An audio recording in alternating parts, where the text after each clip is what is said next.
Wednesday morning இன்னைக்கு விநாயகர் சதுர்த்தி. எல்லாருக்குமே என்னோட விநாயகர் சதுர்த்தி வாழ்த்துக்களை சொல்லிக்கிறேன். இன்னைக்கு பிரேக்ஃபாஸ்ட்டுக்கு இடியாப்பமும் பிளைன் குருமாவும் தான் பண்ணியிருந்தேன். இட்லி மாவு காலி ஆயிடுச்சு. அதனால ஒரு 3 மணிக்கெலாம் நைட்டே எழுந்துட்டேன். எழுந்ததுமே அரிசி உளுந்து ஊற வச்சுட்டு அதுக்கப்புறம் தூங்கிட்டேன்.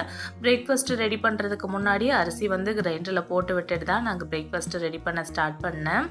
பிளைன் குருமா பண்ணிவிட்டு இடியாப்பத்துக்கு கொஞ்சம் தேங்காய் பாலும் பண்ணியிருந்தேன். அப்பாவுக்கு ஏன்னா தேங்காய் பால் வச்சு சாப்பிட்டா பிடிக்கும். அதனால் ரெண்டுமே சேர்த்து பண்ணிட்டேன். பிளைன் குருமா வேணுங்கிறவங்க அதை சாப்பிட்டுக்கிட்டோம், இல்லை தேங்காய் பால் வேணுங்கிறவங்க தேங்காய் பால் வச்சு சாப்பிட்டுக்கிட்டோமேன்ட்டு தான் பண்ணிட்டேன்.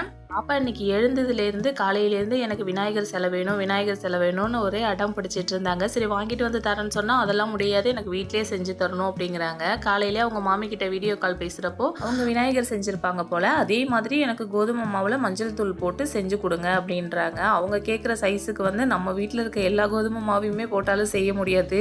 அதனால் தம்பி மண்ணில் செஞ்சு கொடுத்தாங்க. ரொம்பவே ஹாப்பி ஆகிட்டாங்க. அப்புறம்